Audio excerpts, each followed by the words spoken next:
What is going on, everybody, and welcome back to the Draft Geeks podcast, guys. Today we are doing our top pass catchers in the 2027 draft. So we're going to share our top 3 tight ends, and then our top 8 wide receivers. We'll kind of double dip here, hit on both positions, and just group it into a pass catcher episode. So hopefully you guys are ready because the Draft Geeks podcast starts right now.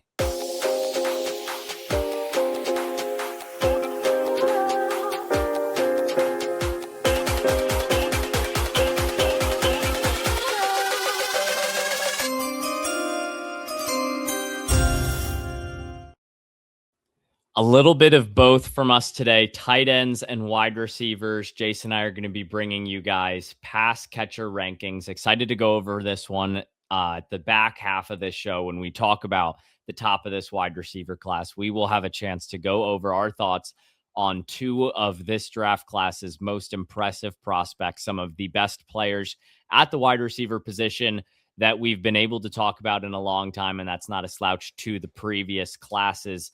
Jace, very excited for this one. Some fun players to watch in the tight end class, but really excited to dive into what is yet again another deep wide receiver class. Yeah, this is just us being selfish and not wanting to do 2 episodes, specifically one individual for the tight end. So we're grouping it into pass catchers, and we'll start with the boring one with the tight end and then get into a very, very stacked wide receiver class. But man, it's crazy. College football, we have it starting this weekend. Like, we are a couple days away from college football. Yeah. And then, obviously not every team will play in week 0, but then week 1 the following week, and then the NFL season starting. It's here. Football season is here. We'll have to do our projections episode, with conference winners, Heisman, stuff like that. But yeah, this is going to be a fun one because the wide receiver position, probably one of the more likely or one of the more thought about classes where a lot of people are going to want to hear our takes. It always is. Receivers is always one that people want to have a take on. They want to hear about other than quarterbacks. But this receiver class has been getting hyped up for a good year, probably, or 2 years, maybe even 3 years now. I think we can start cutting into some of that suspense by rolling into the tight end group. I've got an honorable mention I want to take at the top before we run into the tight ends is Peter Clark from Temple, kind of new to the game of football. Showed up at Temple by way of a Pathways Academy out of London, England, run by the Jacksonville Jaguars. But he's a very, very impressive blocking tight end who is still coming into his own as a receiver, especially over the middle. But I think he can continue to grow into a contested catch weapon in the end zone. He's been used by Temple as a 6th offensive tackle. And a very productive player there. Not all the blocking reps are good because he's still becoming a more nuanced guy, but he's got an absolutely massive frame and is a true pleasure to watch. If you end up stumbling upon some Temple football, keep an eye out for the 6'6", 265-pound senior. Peter Clark is going to have his name called in April. It's just a matter of when. So really wanted to make sure the Temple product gets a shout out before we dive into our rankings. Yeah, I got to get eyes on him because I know, obviously, he's an honorable mention for you. He was talked about on the stock exchange.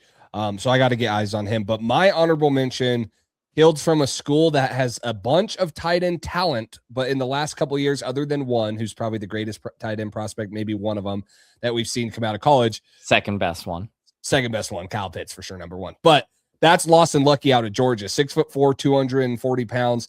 And you're going to say, Lawson Lucky, I mean, he had 15 catches, 158 yards, and 4 touchdowns last year. Yeah, that's, one of his concerns is he hasn't had great production. But Oscar Delp didn't have a lot of production either. Like, they've had tight ends, they just don't use them. But this guy has great speed. He's going to be the number 1 this year, so I'm excited to see what he can do with Gunnar Stockton. Hopefully Gunnar Stockton's a little bit better to him this year than he was last year. I think he gives great effort as a blocker. I love him as like an H-back type of tight end who can make people miss. He's great with the ball in his hands, which again is what I thought Oscar Delp was really good. It just really comes down to is like, how do you, and tight end's a weird position in college because you don't always see the biggest numbers. You're not getting, 700-800 yard receivers every year like you have seen with Harold Fannin type like guys like that, or like a Terrence Carter Jr. in this class. So he doesn't need to have 700, 800, 900 yards receiving. Even if he just gets an uptick to 400 yards and, gets to 40 or 50 catches, I think that's enough to put him into a top 3 conversation, potentially have him jump who I have at number 3, which we'll talk about here in a minute, but has all the upside there. Excited to see him. He's been playing there. He started 7 games last year. He played in all 14. He just wasn't a major part of the offense. Like he's been out there. He just has not been a focal point, and now he will be. So really excited to see what Lawson Lucky can do for the Georgia Bulldogs this year. He was tight end 6 for me. I think he's due for a big time breakout this year. So really excited to get eyes on him as his role expands this year. Think we can jump into the top 3s. I know the top 2s, you guys can see them on the screen if you're over on YouTube. Those are the same. The 3s are going to be where we have a little bit more of a conversation. I can kick it off here with Jeremiah Hazley, the tight end out of Duke, 6'3", 250-pound redshirt senior. He's going to be more of a blocking type. I think he and Peter Clark are my 2 favorite tight ends that you can really trust in line in this class. But aside from his blocking, I think he's got really reliable hands, doesn't waste any steps after the catch. And so just kind of a player that is still growing into being a dual threat tight end. And by that, I mean the blocking component of it and the receiving component of it. He was trusted in pass pro, take on defensive ends one-on-one. Obviously doesn't always go well when you're a tight end taking on defensive ends, but he held his own multiple times against guys like TJ Parker on the Clemson defensive line in that game, which was a really good breakout performance for him. So Jeremiah Hazley, totally a player to watch. Older prospect, redshirt senior, 23 on draft day. But listen, as that becomes more common and experience becomes paramount at the tight end position, he is somebody that I am very much a fan of beyond these top 2 guys. Yeah, he came in at tight end 6 for me, and I think it's kind of like what you said is I just think the NFL, when they're drafting guys that are one-sided at the tight end position, they're looking for more of a receiver than, at least first, because there's obviously a need for tight end 2, tight end 3 that can be a run blocker, and that's where I see right now with Jeremiah Hazley. I just don't see that he has the ability, the athleticism to be a receiving threat in the NFL. He's going to be a really solid tight end 2, potentially tight end 3 that's going to come in certain packages and be able to move some defensive ends, maybe some linebackers. But right now he has to develop a little bit more. I'm also super concerned that he does not have Darian Mensah anymore. I think Darian Mensah will be a huge hit for him, and that's a concern. It's a concern because, listen, he's not going to forget how to play football without his quarterback, but there's something to be said for just, like we just talked about Lawson Lucky stats. I am concerned that Hazley's numbers will look like what Lucky's did last year, and that's just not good for a player's stock. But what we had the pleasure of being able to watch with him, having Mensah at quarterback, was impressive to me, and I hope it just doesn't fall off a cliff with Mensah moving over to Miami. So I think we can, speaking of transfers, go into Luke Reynolds following his guy, James Franklin, over to Virginia Tech, your tight end 3. Yeah, tight end 3, Luke Reynolds, obviously started at Penn State, was a pretty high recruit. I believe he was the number 1 tight end recruit in his class when he came out, went to Penn State. Another guy who just isn't going to wow you with receptions or stats. Now, Penn State was kind of a dumpster fire last year. That's obviously why James Franklin got fired. But he's 6'4", 250 pounds. He had 26 receptions for 257 yards and 0 touchdowns. But when I watch this guy, I think he's a different type of athlete. Like, I think he has great speed for his size. Like, he's 250 pounds. He's big. He's thick. He has a good frame to be able to play in line. And I think that's another reason I like him is he can align at different positions. He can be an H-back. He can be in a slot receiver. He can be an inline tight end. I think that this guy has not even touched the ceiling. Like, I think that last year was such, and you hit it before the show. This might be a 2028 draft guy, and it probably would benefit him unless he just goes out and has a killer year. Yeah. But I think this guy has all the talent in the world. He's, other than Jamari Johnson and Trey'Dez Green, he obviously has one of the highest upsides at the tight end position. So I'm really excited to see him in a better situation.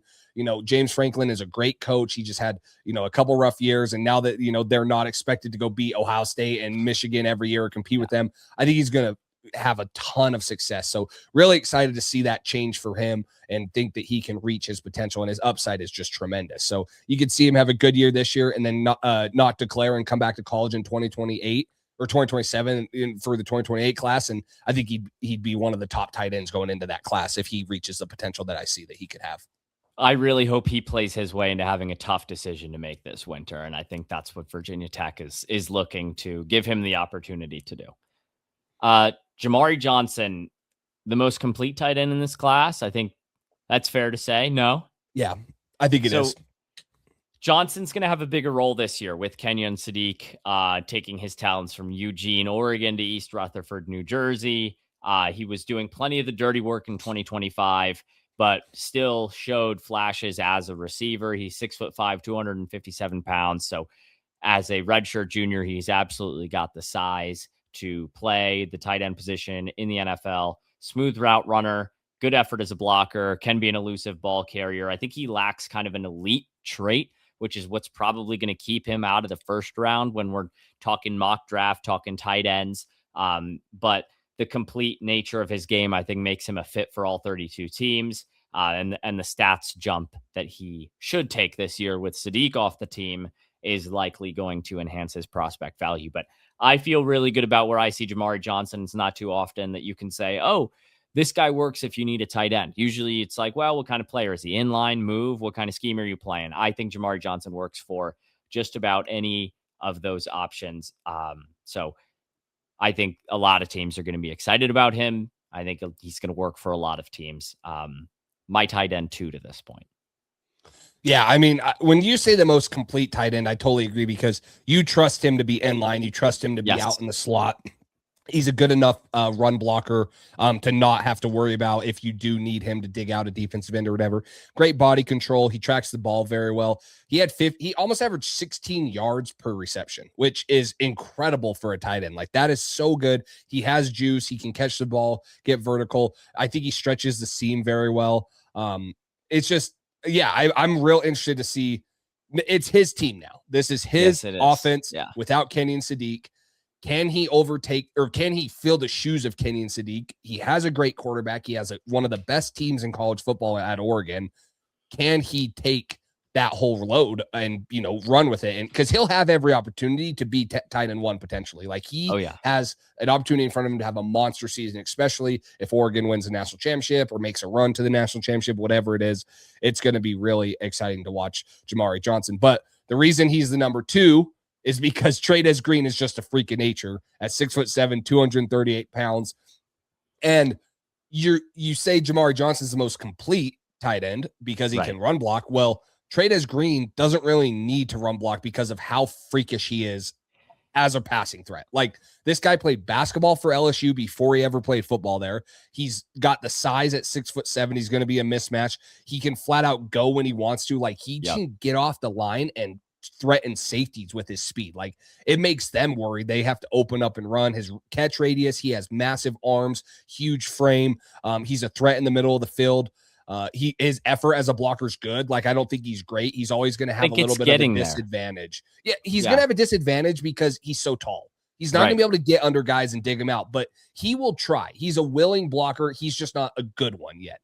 But, you're drafting this guy, or you're looking at this guy and you're like, yeah, I'm not taking him to be an inline guy. This is going to be a mismatch nightmare outside, on the perimeter, where we can get him on safeties who are 6'1", maybe 5'11". You can get him on backers who can't run with him. He's just, wherever you put him, he's a mismatch nightmare. And it's just freakish to kind of see some of the things he does on a football field. I would love it if an even higher percentage of his blocking reps were high effort plays this year. I think, listen, he showcases high effort. There's, for every one, I would say there's a corresponding play where I'm like, I wanted more there. And I'm not, asking him to be some stalwart blocking. But I just think, junior season coming around, it's your draft year. A lot of people are expecting it to be, would love some more effort there. But all that to say, this is a absolute monster in the receiving game. There's some 6'4" tight ends where you look at and you're like, big move tight end. Why wouldn't I just, draft Cam Coleman to play that role? This guy's different. 6'7". There's nobody on the defense that really can go cover him. I had the pleasure of watching Trey'Dez Green in person at home against South Carolina, and what a lot of people reference to be his coming out party, and it was incredible. It was a disaster to watch in person in a garnet shirt, but putting the scout eyes on, it was absolutely nuts. There was, that's a talented defense over there, talented secondary they had last year, and just could not find an answer. There is no player in a secondary after the graduation of Nick Eamon-Wari that's going to go have a 6'7", 240-pound tight end under control, because Trey'Dez Green can fly. And if you are having him covered well, just be ready for the ball to be thrown up, and you're not coming down with it. He is. So I think, listen, he's going to take the next step in Lane Kiffin's offense. one-on-one nightmare, like you said, jump ball skills to be a major player on Sundays. I think this is a first-round pick and a substantially high one if he can have kind of the jump that Sadiq did as a blocker going into last year. This time last year, we were talking about, hey, I just need a little more from Kenyon Sadiq. And that was clearly an emphasis for him in the offseason. If Trey'Dez Green does the same, he'll go earlier than Sadiq did. Yeah. And he just brings that mismatch nightmare that every offensive coordinator is going to want, like they're going to just salivate over what they could do with a guy like this. Like his size, his speed, his athleticism. It's just going to be like endless possibilities for the right offensive coordinator. So, should we move on to our receivers? Give an honorable mention. I know that was quick on the tight ends, but the tight end class, other than the top two, there's a lot of unknown, and we'll see. So let's go ahead. Give me an honorable mention guy that you have that's maybe at wide receiver 9 or 10. So guy that I have at 9 for me, and it's perfect because my 10 and 11 with a huge asterisk that we'll get to are both on your list. But my wide receiver 9 is TJ Moore out of Clemson. Player that almost made the list. And quite frankly, I think in terms of talent of the tape that I watched last year is a top 8 guy. And we'll get to it, but there's a guy in my top 8 and your top 8 that based off of last season is not a top 8 player, but you turn back the clock a year earlier and it's just impossible to ignore what we saw. But TJ Moore, impressive speed as a route runner, like his catch radius, quick release, good hands, understands how to use his hands at the release point to get off the line of scrimmage. Really explosive with the ball in his hands, really good change of direction with the ball in his hands. I would love to see that explosion and change of direction that he shows as a ball carrier applied more to his route separation, which I think can be lacking at times. But TJ Moore is a part of a very impressive wide receiver room that they have over at Clemson. So there's my honorable mention for you.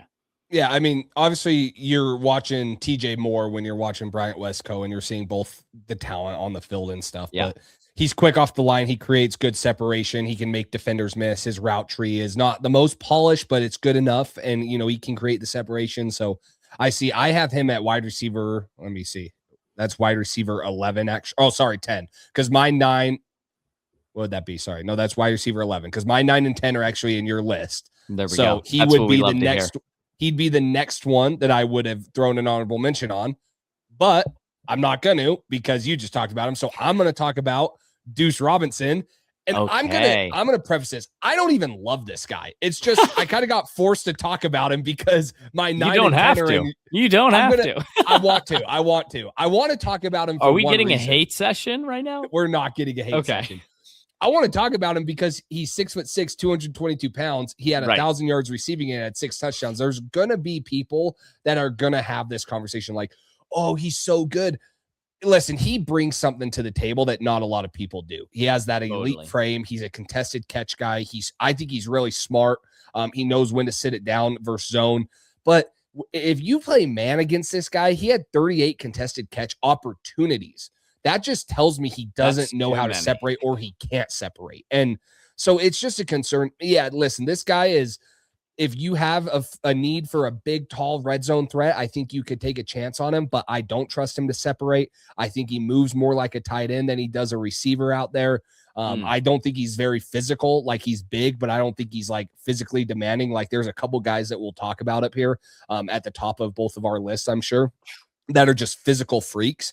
I just don't see that. I just see he has a huge frame. Now, the one thing I do love about him being a baseball guy, he was the #1 recruit in baseball out of the state of Arizona, and he was an Under Armour All-American in both baseball and football, which is really cool. But I just don't see him as a very big time NFL receiver. Like he's going to be big time because he's 6'6", but he ain't going to be able to do much other than, just run down the field and catch the ball. So I'm not high on him. He's wide receiver 12 for me. And honestly, that's probably because I didn't get to watch some of the other guys that would have maybe passed him, but he's a guy just because of the size that people are going to have in conversations, or they're going to want to at least talk about like, oh, how do you not have a 6'6" guy on there? It's like, that's almost too big. And I just don't think he moves well enough to create the separation that's needed at the NFL level.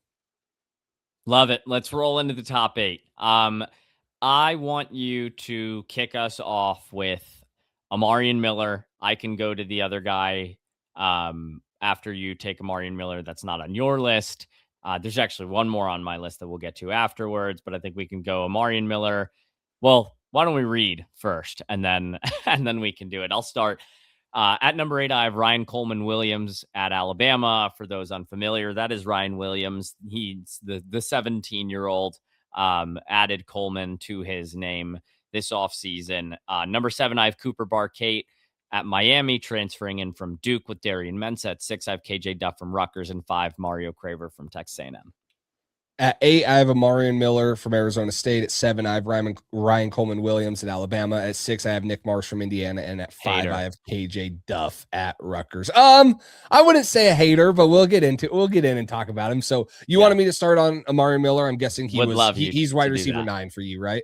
He is wide receiver 10. TJ Moore was 10. 9. Oh yeah, TJ Moore was 9. So Amarian Miller, 6'1", 210 pounds. He's coming over from Colorado. He was there the last 2, maybe 3 years, I believe. Had 45 receptions for 808 yards and 8 touchdowns last year. I think this guy's explosive. He averaged 18 yards per reception. He can get in and out of his breaks. I think he's a pretty good athlete. I think he's very good at winning through contact with his bigger frame. 210 pounds is really good size for him, especially at 6'1". I just think he's been a little inconsistent at Colorado. I'm excited to see him in maybe a better offensive scheme with Kenny Dillingham there. I don't know if he can get off press consistently, which again is why he's probably out, or he's just in my top 8. But again, you see the explosion. You see like that he's a good athlete. You just see maybe a little bit of concern getting off of press.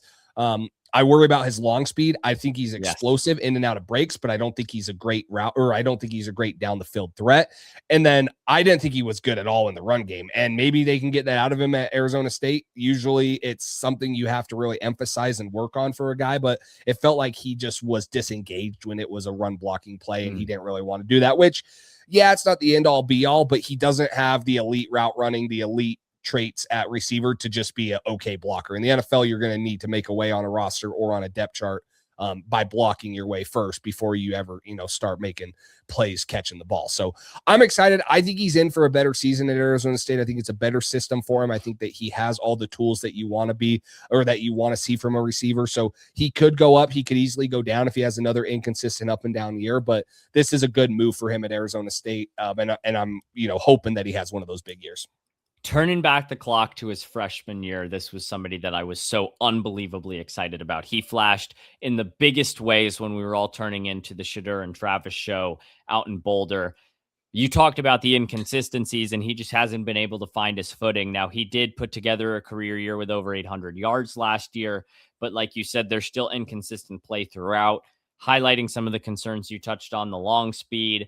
But I just really want him to go to Arizona State and excel in a program that's going to make it, frankly, easier for him to succeed on a snap-by-snap basis, where he's not recovering to absurdly off-target throws or having to go through stretches of games where the offense just isn't able to move the ball. So, listen, there's room for excitement. You got a fluid and athletic player, gets really nice hang time, 61% contested catch guy, but just concerned about the long speed and want to see him be a more consistent player just throughout the course of a season, quite frankly. So lands at 10 for me, 8 for you.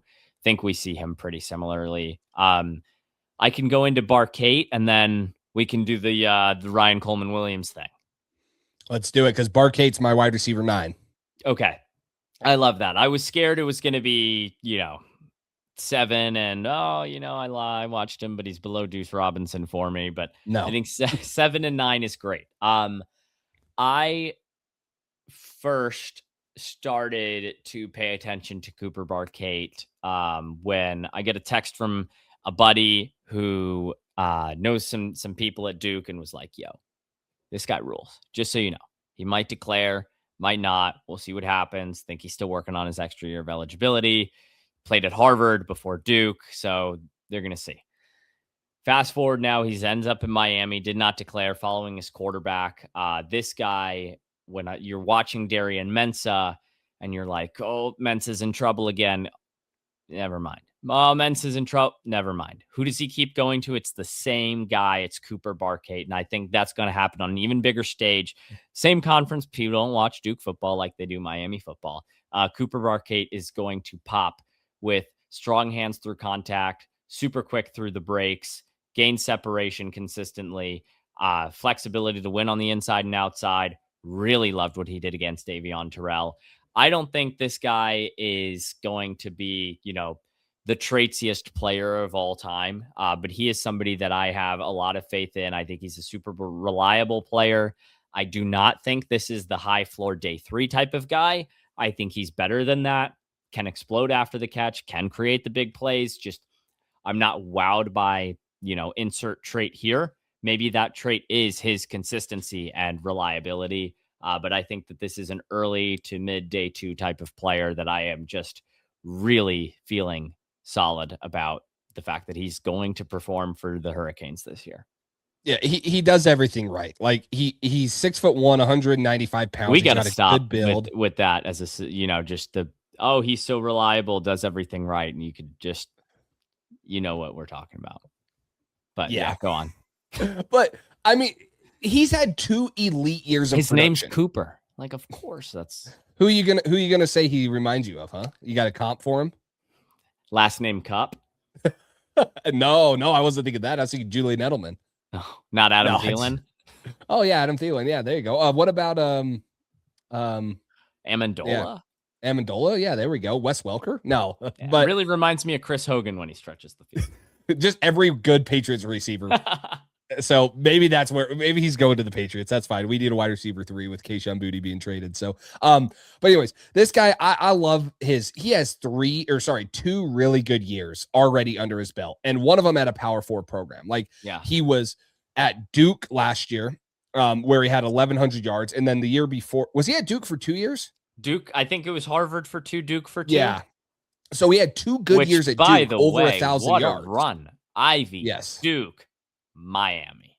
Yeah. He's deciding that he wants to live a little and get paid. Yeah. He's like, I did my studies. I want to go get paid. Good for you. He usually most people do it backwards. Well, if they can't get into Harvard after they get kicked out of Miami, that's not how it works. But he decided, like, I'm going to go get one of the best degrees, and then I'm going to go to another prestigious school, and then I'll go get my money and party in Miami. So no, but this guy, he's had over 2 years of 1,000 yards receiving. He had 7 touchdowns last season on 72 receptions. One thing that I love about this guy and why I think it's going to make him have 3 years of elite production is he's playing with Mensa again.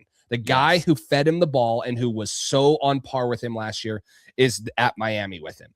And him and Barquet are such a good connection. They know where each other are at. He constantly bailed Mensa out when he was in trouble. And now they're just playing in a better scheme. They're playing with a better team, better offensive line, better coaching, all that stuff. It's going to be a match made in heaven for those two going to Miami. But he's a ready-made wide receiver. Like, what you see is what you're going to get. And usually that's scary sometimes, but I think he's good enough, like you said, to be a mid to late day 2 pick and be a very reliable wide receiver 2, maybe high-end wide receiver 3 on a team.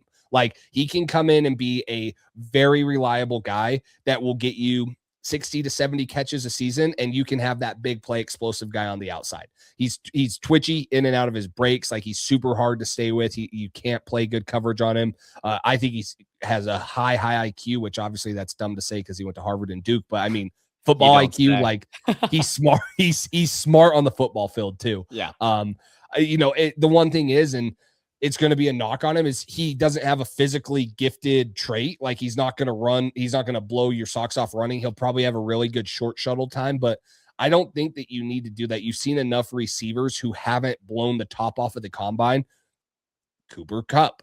And he separates at a really good level. And that's what I was going to say, is he separates enough to not need to have one of those elite traits. Yeah. You don't need to see those elite traits there because of what you see on film and see him separate. So I like this guy a lot. Now, is his upside a first-round pick? I don't think so. I don't think he could get him into a first-round pick. And I think some of the guys ahead of him in this stat class are they could be a first-round pick if they have the type of seasons we see.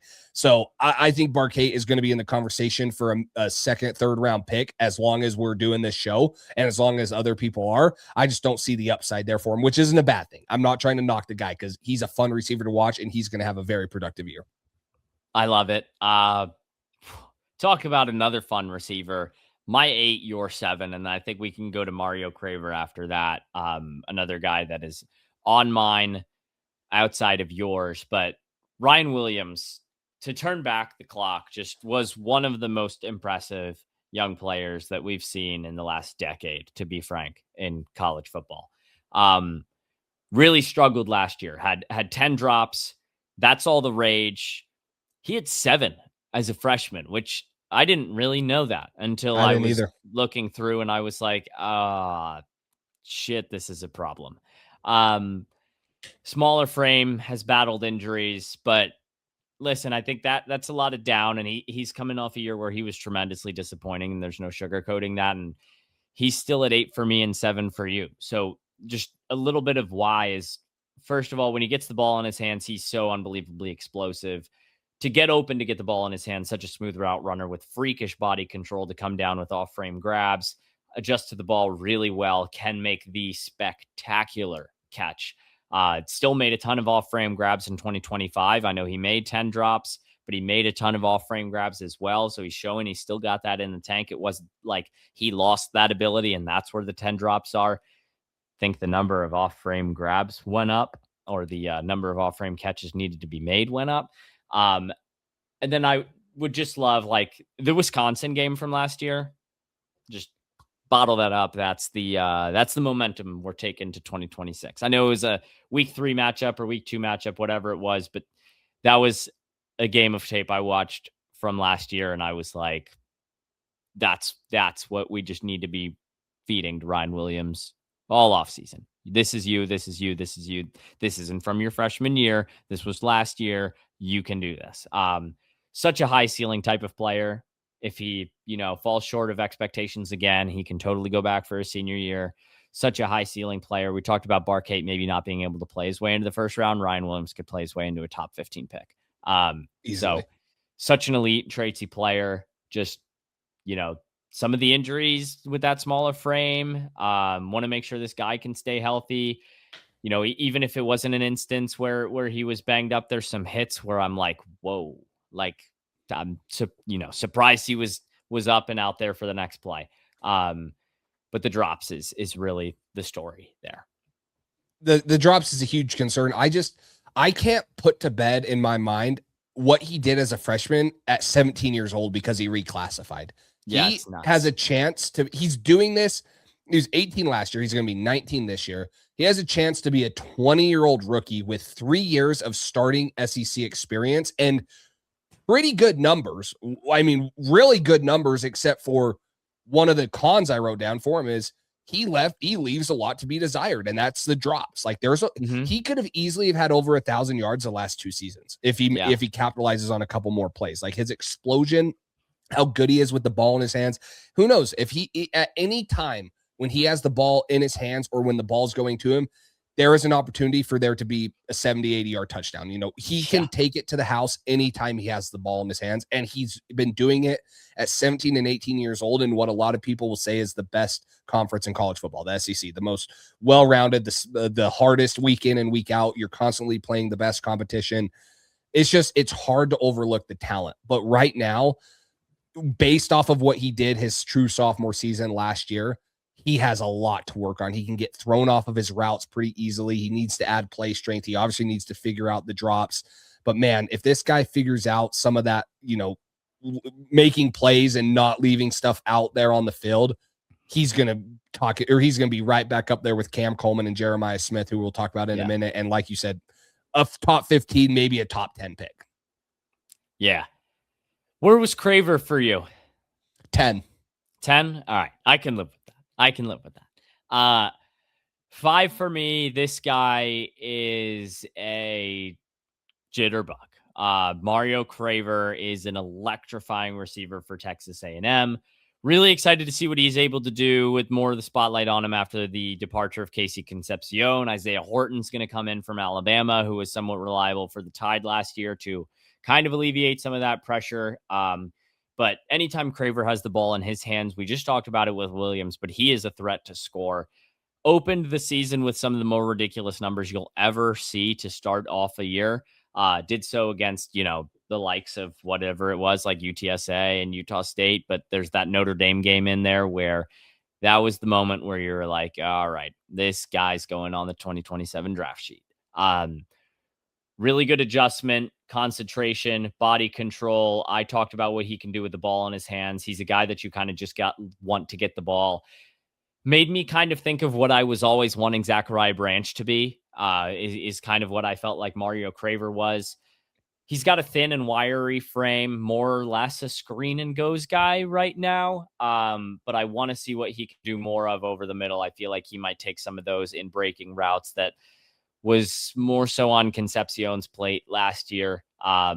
Also thought about how much of, the lack of those middle of the field routes was because of what I feel like Marcel Reed has as shortcomings as a middle of the field thrower. So we'll see how that evolves as a piece of his game as he goes into his true junior season. We'll find out if he can be a number one receiver, but the way that this guy moves with the ball in his hands, the speed that this guy has, he has elite traits in those aspects of his game, which is why he was a top 5 wide receiver for me in this class. A guy that, maybe won't end up being a number one receiver, and maybe that's his shortcoming. But I played a little bit of the Zay Flowers card here, where I was just like, he moves different. The speed is different. It pops in ways that you just don't get every year. So Mario Craver, a guy that I think at this point is maybe not a first round guy like my top 4 are, but he's got special traits. No, he can make guys miss. He had 505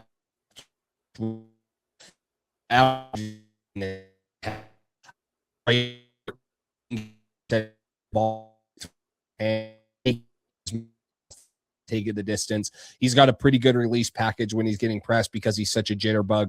I don't see that he's like a great route runner right now. I think he's just super fast. Like, I don't see that he's polished. I don't see that he screen and goes right now is what I think it is.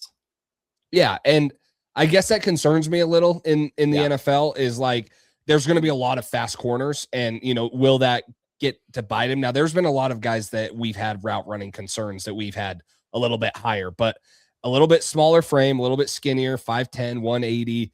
And like you said, can he handle it this year? I'm not a big believer in Marcel Reed either. So I don't know if I'm a big believer that he can have a big season. Like, I don't think that passing game is going to be as good as what it was last year with Casey Concepcion. So I guess there's a little bit of optimism or a little bit of doubt there with the quarterback situation also. But if him and Marcel Reed can get on the same page and they can get connections quick, slants, shallows, screens, screen and goes, then he will have an opportunity to have a big season because he can easily take it to the house. Same thing with Ryan Coleman Williams. They're big plays waiting to happen.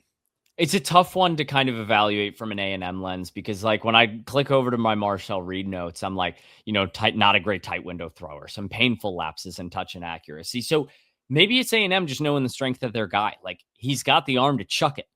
Yeah. And so they have Mario Craver and Casey Concepcion. Let's play to that. Let's just chuck it. And when we're not chucking it, we'll throw screens and quick game packages. And so we see limited routes run out of Mario Craver. And so I think another year of tape is going to be really helpful just to see if that evolves to some degree. But definitely worth the caution there. Last guy, KJ Duff. He will show up in my top 5 if you would like to. Well, I can see your top 5, Jace. Oh, you're right. I was thinking he was off the screen.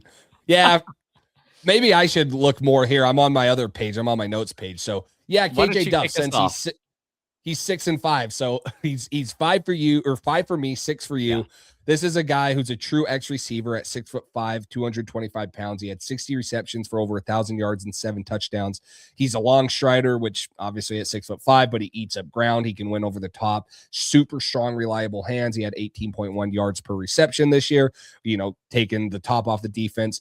I think he can win at all 3 levels. I think he's good using his body to box guys out, go up, get contested catches. My concern, and it is the same with most 6'5", 225-pound guys. And again, you got to take it with a grain of salt because you're not expecting them to do this. They do other things good so that they're not complete receivers all the time. They're not everyone's a Jeremiah Smith, but he's not a yard after the catch guy, which again, at as an X receiver at 6'5", Yeah. you're not going to really want him or ask him to be. You're going to want him to win over the top. You're going to want him to make contested catches. And one thing that I wrote down for 6'5" and a bigger frame, I did not like his blocking. I thought he could have been better in the run game. I think he can be a better blocker. It's not as good as you expect the frame to be, but I wonder if that grows. Yeah, it could very well, but the big bodied X receiver that you want on the outside that you need that can win over the top. I think KJ Duff has all that. He's had a really good year last year. I think he's in for another really good year this year too. So excited to see what he does there. I think you mentioned it. What was it? Ethan Kaliakmanis or whatever. I just butchered that name, but he was kind of grody. He was a little grody at times too. Like, yeah. Wasn't the best. They have Dylan Lonergan coming in this year. I think a better player. Kaliakmanis made some awesome throws, but he's a wild horse out there. So yeah, I think it'll be reined in a little bit more. Can I interest you in a Cortland Sutton comp here? I could see it. Okay. I could see it. That was, and I have a question mark next to it, but I was just kind of sometimes like you talked about where there's some moments where you're like, I'm not asking him to do this sort of stuff, but he's just not as dynamic as like a top ranked guy in this role. I was just like, can he be more dynamic than the jump ball, comeback, possession kind of guy? And I think he can. I think he has games where he shows it, but then I was like, who's the guy in the NFL that kind of flashes in that way? And if he's not having an awesome game, will still flash with jump balls and comebacks and being a great possession guy on third down when you need it. And I was like, oh, that's Court. So all that to say, I think KJ Duff is a really talented player. I think you and I are just searching for that. Like, I kind of just want to stretch through Big Ten play this year where he goes scorched earth. And I'm like, there's KJ Duff. But all that to say, listen, if you're looking for big bodied receivers, this is the 5th ranked guy on my list that I would trust on the outside because you don't feel the same way about Craver. 6th ranked guy overall. So really good player. There's just better dudes in my opinion. Yeah, totally agree. Let's go to, I guess we're done here. So top four now.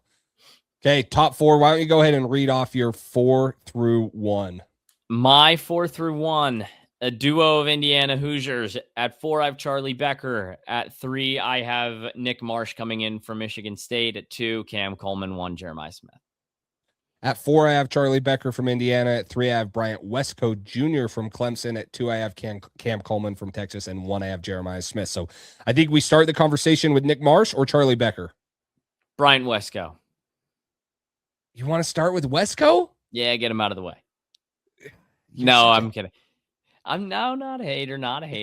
We can we'll do whatever you want. I just figured, why don't we get to the guy that's off of my list? Your list? That's fine. That's fine. We can do that. Not off my list. There's the reason that's just, it's a funky one.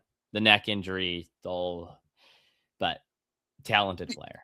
Let's talk about him. So I have Bryant Westco at 3 on my list. 6'2", 180 pounds. He had 708 yards and 5 touchdowns last season, but he only played in 7 games because, like Max said, he had limited time with a neck injury. And I will say it's not just like he had a little injury. It's a concerning injury. I will note that right off the bat. Like, it's very concerning, and you're like, that might be a problem in the future. Like, not just limiting him for last year where he missed 7 games, but like that could be something that lingers into his career for the rest of his life. So you hope that's not the case. But I thought this guy has great speed and acceleration. I thought he was a super smooth route runner in and out of his breaks, has really good catch radius at 6'2". Good yards after the catch too. I'd like to see him get a little stronger for 6'2". I'd like to see him get to 190, 195.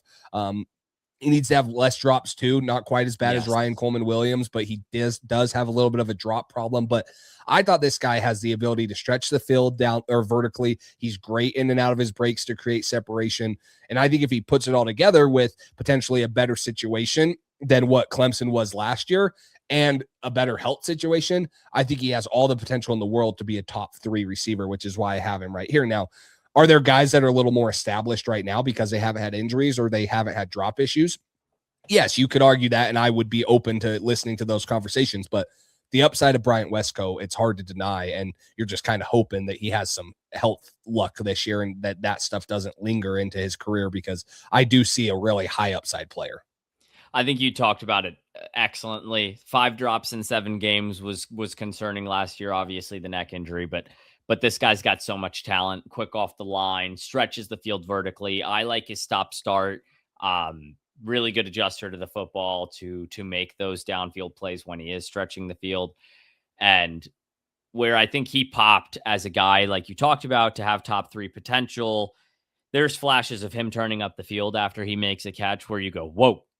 And it doesn't happen every single time he does it, because I think he really understands the route tempoing. Some routes, when I first was watching him, I was like, ooh, is he a little bit of a slower route runner? And I'm like, no, actually, I think he gets it. Like, just how to tempo the routes and when to really turn the speed on. And he shows you that after the catch. So a super talented player, just off my list for now with those injury concerns, and would love to see him clean up the drop issues. But I totally understand the talent that shows up on tape to where you're like, yeah, this is top 3 guy for me, and probably one that's going to be a high variance player across this offseason that'll likely get reined in somewhere in between during the season. And it's totally fair to have those concerns. Like, I'm not pushing him aside. I'm just looking at the upside, what he's done. And yeah, I mean, it's kind of a call to be like, hey, if he has the season and he's back full health, then he could be a top 3 guy. If he doesn't, he could easily be out of the top 8 like yours. Like, I think that we're both seeing him as what we should, like, high upside player that can get to the top 3 like I have him, but also a guy that has a lot of concern and a lot of risk that goes along with him. Nick Marsh, my 3 or 6, and then we've got the same 4, 2, and 1. Let's do it. Talk to me about him. So think I fell in love with Nick Marsh pretty quickly. Just, when the tape starts, the violently quick release pops off the film. Love the foot quickness at his size. Plays with power through his routes and after the catch, which I thought was kind of unique. In this day and age of wide receiver, it's not something you see all the time. I mean, when you're talking about a KJ Duff, and sure, you expect it with the hulking frame that he has, but Marsh is a little bit leaner at that type of height. So I think that was refreshing to see. Really elusive after the catch as well. Experience adjusting to some badly thrown footballs, which there should be less of this year. Did have 6 drops that tallied up in 2025. There's times where I wish he was more north-south after the catch, but I kind of think he felt like he had to be the God last year at Michigan State, where he was just like, listen, if I don't take this slant to the house, we're not going to score more than 3 points today. So I think he's going to have to make an adjustment there to just stay within himself, play by play. Slant, okay, nothing's here. Let's try to run through a guy's face and go down. But I really love this guy's foot speed, his quickness, his ability to attack the field at tons of different levels. And he's just a player where I saw the traits, the just different movement, very nice size for the NFL level. And I just think the light is absolutely coming on this year at Indiana. He's been described as a high potential player through his years at Michigan State, and it's just never really had the chance to shine. So I think that happens this year, and he's somebody I'm willing to bet on. I wanted to put him higher because I do really like him. Like, I wanted to put him above a KJ Duff or something, but I haven't seen enough from him, and I'm on board with you. So I think fair. he is at a perfect spot. He's going to be with a much better quarterback, a much better system, and one of the best teams in college football. I'm so excited to watch Nick Marsh. He's big. He's powerful. When he has the ball in his hands, he doesn't just like make guys miss. He punishes them. He runs through arm tackles. He shoves them to the ground. He throws them off. It's like bully ball. It's like the kid that was bigger than everyone in 4th grade that just throws them off, and he's carrying 3 guys. He probably got field. banned from football at recess. I wouldn't play football against him if I was in I was in 3rd grade and I saw him out there. I would have hated him. I would have been like, nah, screw this. I'm not tackling him. So, Absolutely then the other thing is he's a great blocker. He is so good at blocking. He's so willing. He doesn't lose focus when that's the play call. Most guys, or a lot of guys, you'll see they become disinterested because they know it's the run. He does not. He's willing to do it. I'm really high on him. I think he can have a big year. I think he will have a big year in a much better situation. So I'm super excited. I wanted to put him higher. I kind of fought myself just because of the situation and kind of the film that he had No, it at makes Michigan sense. State, because it wasn't like pretty. Now, I think that he's going to have a huge year this year and be a huge part of that passing attack with Charlie Becker, who we should probably get into now. Hell of a segue. Charlie Becker, a very talented player who came on strong towards the end of last year. Penn State game was his coming out party.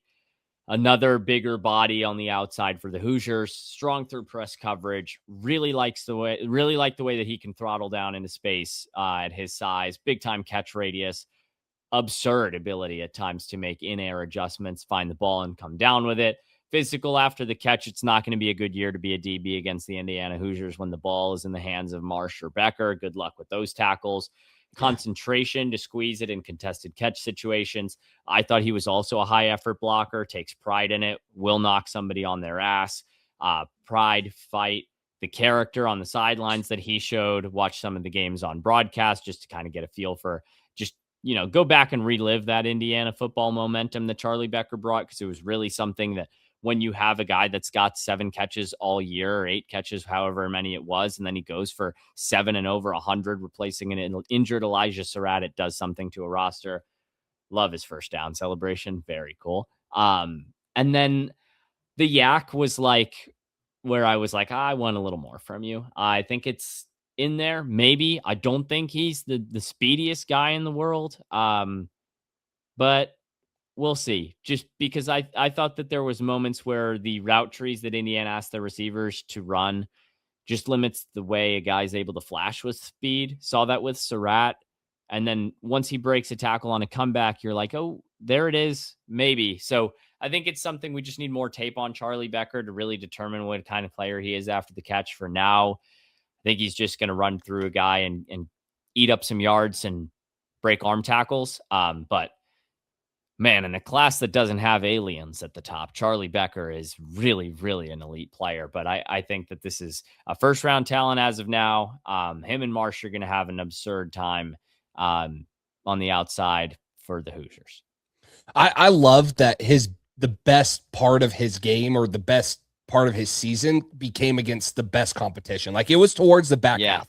Yeah. Like, against good competition, and in the college football playoff when they were making a national championship run, like, that spoke volumes to me. He only had 34 catches for 679 yards and 4 touchdowns, but a lot of them came in big games and big moments against great competition. So I love that. I mean, second everything you said, the ball skills, the big catch radius at 6'4". I think that he's a great blocker too. I wrote down, did you know he led the team in special teams tackles? I did not, but I saw some of the special teams clips and I was like, this dude was a It doesn't beast. surprise you, right? It doesn't Not at surprise all. you. But it just goes into like the mentality and what he is. Like, that explains why he is the way he is. He's an energizer bunny. He's so, like, you can tell everyone loves being around him. He's just so positive. He brings the juice all the time. He's hard not to cheer for. I think that he's super explosive vertical. I guess right now, that's my question, is that all he is going to be? If that is all he's going to be, I still think he's a pretty dang good receiver, and he's good at winning down the field. So I'm not too worried about it, but I'm interested to see. I think it's going to be fun to watch. Like you said, him and Nick Marsh, especially with, it's Josh Hoover they got, right? Yep. Him and those guys, and Josh Hoover throw the ball around the yard, man. They are going to throw the crap out of it. So I'm excited to see him now be the focal point of this offense with Nick Marsh. He's going to get way more opportunities, and hopefully he doesn't just do it for the last half of the season. Hopefully he's doing it for a lot longer. I love it. I think we can roll into these top twos. Cam Coleman, really special player, another transfer who's due to break out in a huge way. Auburn quarterbacks haven't been able to get the football to him in the way that he deserves. Arch Manning will. Catch radius, concentration is the name of the game here. But unlike some of the guys we've talked about, there's no concern for me what he does after the catch. He's a major weapon to break tackles, but the jump ball downfield game is going to be the calling card. He's a fluid route runner as well, so he's not a one-dimensional player. I think I want to see him come alive a little bit more on underneath stuff and win with a more diverse route tree. But listen, I just think options are limited as a receiver at Auburn, and that's what it comes down to. I think it's fairly obvious that it's all coming together this year for Cam Coleman, if it hasn't already. Yeah. I mean, it's going to be hard. There's a lot of talent in this class, but it's going to be hard to overtake, obviously, Jeremiah Smith, but it's going to be hard for someone to overtake Cam Coleman. Like, yes. There's a huge gap between Jeremiah Smith and Cam Coleman, but there's a pretty large one between Cam Coleman and whoever wide receiver 3 is. Like, yeah, he's that good. He's going to be in a great offense that's going to give him every opportunity. He's potentially with the number 1 overall pick in Arch Manning if there's a quarterback needy team at the top. Someone that some would say Heisman front runner, Heisman favorite, whatever. And he's with Steve Sarkisian, who is just, they're going to be a lot better schematically, offensively for Cam Coleman than what Auburn was. So super excited for him, his athleticism, his ability to go get the ball, 6'3". Plus he had 8 touchdowns last year for a pretty mediocre, maybe even a below average offense, passing offense for sure. Smooth for his size. It's going to be fun to watch him in a very explosive offense. I think he is another one that's just going to have that statistic. Like the one of the few knocks I have on him is his production, and it's just because he has such high upside. But I don't think that's going to be a question this year. You're not going to go into the 2027 class being like, oh, he had a very mediocre year. Like he's going to have going to have a ton of receptions, a ton of yards, and a ton of touchdowns. Is Jeremiah Smith the best player you've ever evaluated in your life? Because I'm juggling probably that. Yeah.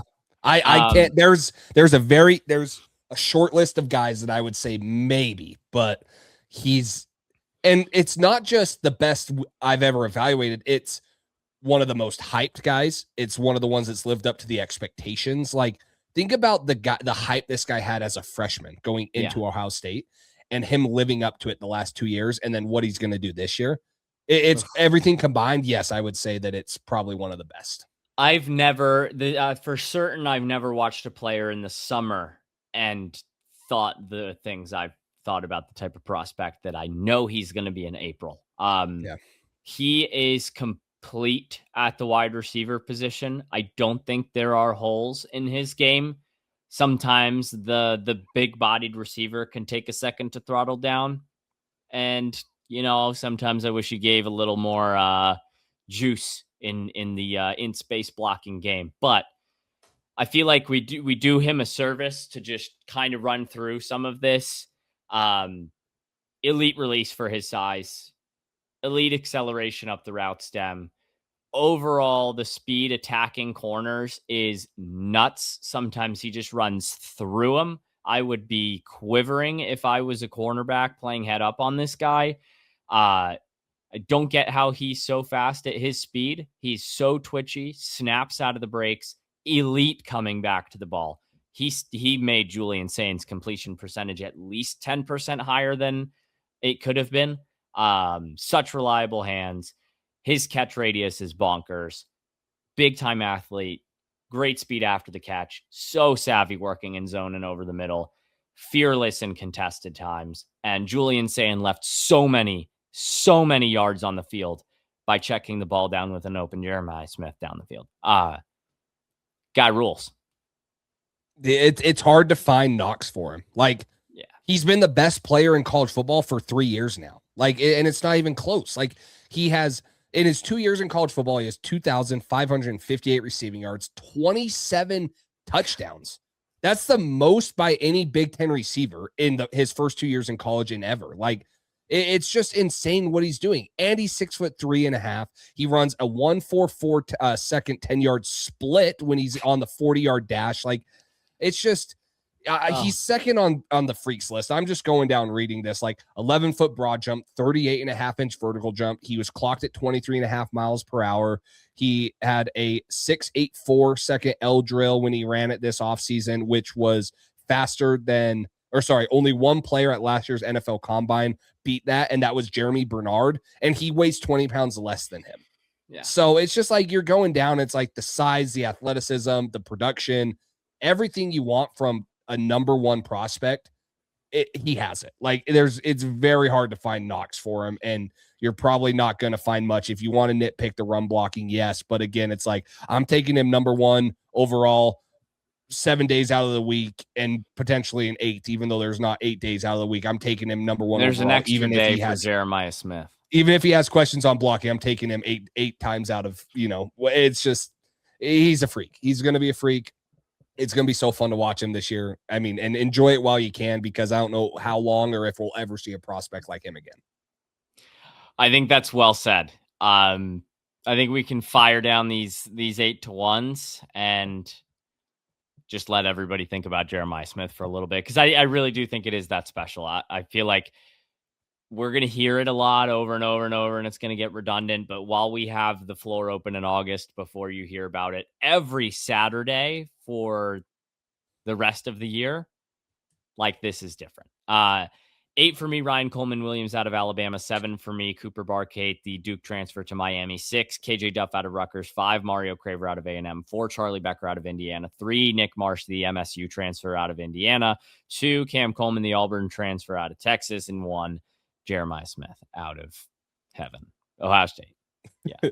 8, Omarion Miller from Arizona State, the transfer from Colorado. 7, Ryan Coleman Williams from Alabama. 6, Nick Marsh at Indiana. 5, KJ Duff out of Rutgers. 4, Charlie Becker at Indiana.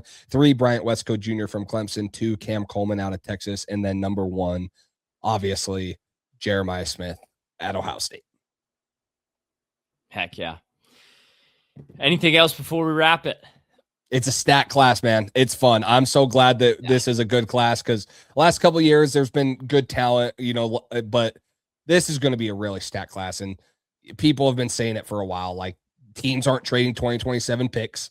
They don't want to give them up. Or if they have the ability, like the Jets, they're going to hoard them. They're going to try to get as many as they can, as many opportunities to draft a lot of these guys. But this is one of the deepest classes that we've seen in a while at the wide receiver position. There's a lot of guys that have the ability to be big time football players in the NFL and stuff. So I'm super excited, man. If you guys are on YouTube, make sure you subscribe, comment down below. Maybe you're 3 through 8, because 2 through 1 should relatively be set. Or maybe you guys disagree. Maybe Cam Coleman isn't as good as everyone thinks he is. So let us know. And then, of course, if you're on audio, make sure you guys are following the show, or you can just hop over to YouTube so you can see all the graphics and stuff. But this was definitely one that we knew we had to get in because of how much hype there always is around the receiver class, and how excited we were to talk about it too. Thank you guys for tuning in to the pass catcher episode, wide receivers, and a little preview of the tight ends. Got it all for you today. For Jace Campbell, I'm Max Shostak. Thank you guys so much for listening. We'll see you guys next time. Peace.